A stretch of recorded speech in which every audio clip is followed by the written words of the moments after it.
लोग, उम्मीद करती हूँ आप सभी लोग अपने अपने घरों में खैरियत से होंगे और अपनी ज़िंदगी को बहुत हिफाजत से रख रहे होंगे। तो बस अभी यहाँ पर इफ्तार की तैयारी कर रही हूँ। काले चने उबलने के लिए रखे हैं, साथ ही समोसों की तैयारी कर रही हूँ। आलू मैं पहले ही उबाल चुकी थी, तवे पे मैंने धनिया और ज़ीरा भून लिया है। अब यहाँ पर मैं आटा गूँध रही हूँ समोसों का। समोसों की रेसिपी मैं आपको बता चुकी हूँ। जैसे ही मेरे चने उबल जाएंगे, मैं उसके बाद इसमें राजमा चढ़ाने वाली हूँ, क्योंकि आज मैं बनाऊँगी राजमा डिनर में। और ये राजमा की रेसिपी भी मैंने आपको दी हुई है। बहुत सिंपल तरीके से बन जाती है और बहुत ही मज़ेदार बनती है। तो बस जल्दी जल्दी मसाले डाल देती हूँ। और साथ ही आज मैं बना रही हूँ ढोकला, तो कोशिश करूँगी मैं ढोकले की रेसिपी यहीं पर शेयर कर दूँ। मेरी एक बहुत ही अजीज़ और बहुत प्यारी बहन है लारैब, उन्होंने मुझसे ढोकले की रेसिपी की फरमाइश करी थी, तो मैं कोशिश करूँगी कि मैं यहीं पर दे दूँ। मैंने स्पेशली यहाँ पर बनाने की कोशिश करी है, लेकिन मुझे लगता है कि शायद पिक्चर उतनी क्लियर नहीं होगी। इंशाल्लाह मैं आगे भी दोबारा से स्पेशली ढोकले की रेसिपी बनाकर अपलोड करूँगी। फ़िलहाल मैं यहाँ पर आपको बता देती हूँ कि मैं ढोकला किस तरह से बनाती हूँ। तो मैंने लिया है 1 कप करीब बेसन, और इसमें डालूँगी चुटकी भर हल्दी और थोड़ा-सा नमक और थोड़ी-सी चीनी करीब 1 चम्मच, और बस इसमें डाल देंगे नींबू, करीब आधा मैंने डाला है, और मिक्स कर देंगे। और इसे पकौड़ों के घोल की तरह बनाना है और लम्स कोई भी ना पड़े।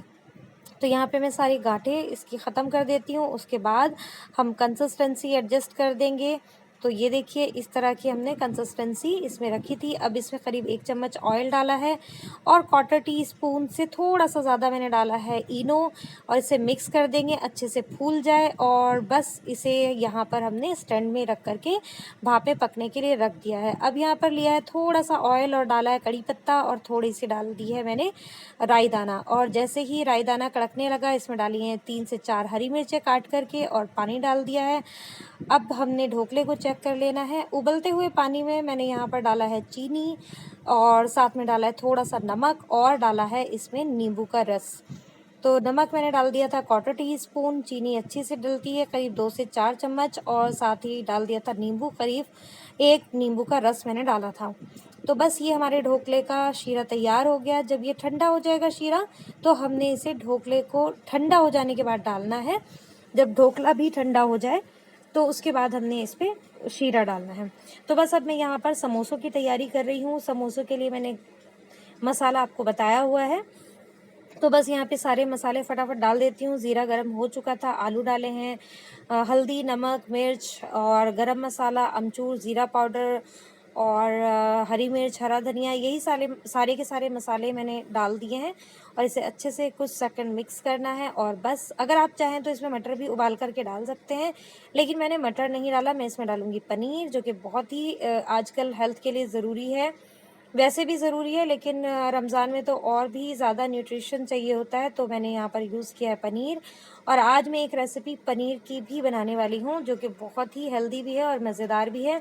तो अभी बना लेती हूँ समोसे, क्योंकि काफ़ी देर हो रही है, जल्दी जल्दी से समोसे बेल देते हैं। तो बस मैं ज़्यादा समोसे नहीं बनाऊँगी, सिर्फ 6 समोसे मैंने बनाए हैं, और सही बताऊँ तो ये भी बचे रहते हैं, खाए नहीं जाते, क्योंकि इतनी सारी चीज़ें होती हैं। 2-2 3-3 चम्मच सारे ही चख रहे होते हैं, बस उससे ज़्यादा खाया नहीं जाता है। सारे इफ्तार बच जाता है, अगले दिन वो कहीं ना कहीं इस्तेमाल करना पड़ता है। तो बस ये फटाफट से समोसे में मैंने डाल दिया है पनीर, और जल्दी जल्दी इसमें मसाला भर करके इन्हें एक साइड रखती हूँ। और साथ ही मैंने ऑयल गर्म होने के लिए रख दिया, जिससे कि जब तक मेरे समोसे तैयार हों, ये मीडियम फ्लेम पर हमने फ्राई करने होते हैं, तो समोसों का जो ऑयल है वो भी अच्छे से गर्म हो जाए। बहुत तेज़ गर्म नहीं करना, मीडियम फ्लेम पर ही हमने समोसे तलने होते हैं। तो बस जल्दी जल्दी से सारे समोसे बेल लेती हूँ, और उसके बाद हम फ्राई करेंगे। और ये धीमी धीमी आंच पर फ्राई होते रहेंगे, तब तक मैं पनीर का जो मैंने रेसिपी तैयार करनी है उसकी भी तैयारी आराम से हो जाएगी, और समोसे भी बड़े मज़े से तैयार हो जाएंगे। तो समोसे बनाने में बहुत ज़्यादा टाइम नहीं लगता, सिर्फ इन्हें सेकने में टाइम लगता है, और सोच करके ही लगता है हाय समोसे बनाने पड़ेंगे। लेकिन यकीन बताऊं, यकीन की बात ये है, आप यकीन करिएगा कि बहुत मज़ेदार बनते हैं घर में बनाए हुए समोसे, और हेल्दी भी होते हैं। पता होता है कि हम क्या खा रहे हैं। तो बस मैं चेक कर रही थी कि ऑयल कितना गर्म हुआ है, तो अभी मुझे नहीं लगता है कि ऑयल उस हिसाब का गर्म हुआ है कि हम समोसे फ्राई कर लें। तो वापस से मैं समोसे बेलने और भरने के लिए लग गई हूँ। तो बस पानी लगाती जा रही हूँ और अच्छे से दबा करके सेकती जा रही हूँ। अब मेरा जैसे ही ऑयल मुझे लगा कि ठीक-ठीक टेम्परेचर इसका हो चुका है, तो मैंने समोसे डाल दिए हैं। फ्लेम मैं बार-बार कह रही हूँ, मीडियम फ्लेम ही रखी है मैंने। तो बस अब ये कुछ समोसे रह गए थे जिसे भर कर के अब मैं हो गई हूँ फ़ारिग, और इसके बाद अब मैं जो मेरा बैटर बच गया है, मसाला बच गया है, उसे एक साइड रख कर के इसे कल इस्तेमाल करेंगे इंशाल्लाह। इसी के पकौड़े बना लूँगी, बहुत ही मज़े के बनेंगे, ज़्यादा कुछ डालने की ज़रूरत नहीं पड़ेगी, सिर्फ बेसन डालेंगे और पकौड़े तैयार हो जाएंगे। तो भाई घर में मैं इसी तरह कर लेती हूँ, और मेरे ख़्याल से ऐसे कर भी लेना चाहिए। तो बस अब जल्दी-जल्दी यहाँ से क्लीन कर लेते हैं, क्योंकि रोज़े के बाद तो बहुत ज़्यादा थकान हो जाती है। तो जितना हो सके मैं कोशिश करती हूँ कि साथ के साथ क्लीन करती चलूँ। तो बस अब मैं तैयारी करूँगी पनीर की रेसिपी के लिए। तो इसके लिए लिया था मैंने थोड़ा-सा मैदा, और साथ में कुछ मसाले डाले थे। तो बस अभी मेरा ढोकले की तरफ ध्यान गया कि भई ढोकला जो है ना फ्रीज़र में रख दिया था मैंने, ये भी ठंडा हो गया, और चाशनी को भी मैंने फ्रीज़र में रख दिया था। तो बस इसे दोनों को हमने अब मिला दिया है, और इसको ठंडा होने के लिए दोबारा रख दिया है फ्रिज में। आप चाहें तो नॉर्मल टेम्परेचर पे भी इसे एंजॉय कर सकते हैं, लेकिन मज़ा तो इसे फ्रीज़र में रख कर ही ठंडा-ठंडा खाने में आता है। तो बस अब मैंने मैदे में डाला है थोड़ा-सा नमक, थोड़ी-सी मिर्च, और डालूँगी थोड़ा-सा गरम मसाला और चाट मसाला, और बस।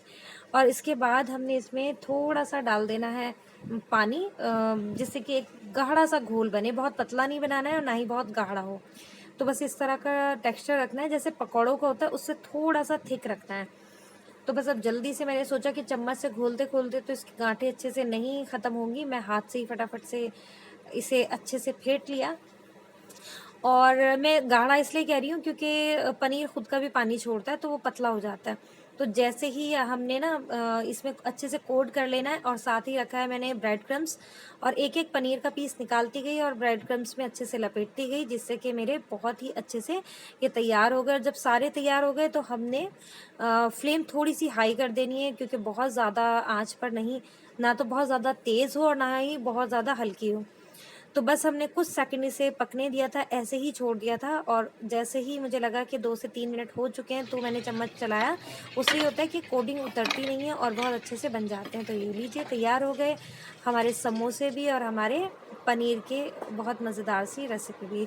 तो उम्मीद करती हूँ आपको ये आसान और मज़ेदार सी रेसिपी ज़रूर पसंद आई होगी। अगर पसंद आई है तो लाइक, शेयर और सब्सक्राइब करें। मुझे दुआ में याद रखें। इंशाल्लाह मिलेंगे अगली वीडियो में। जब तक के लिए अल्लाह हाफ़िज़।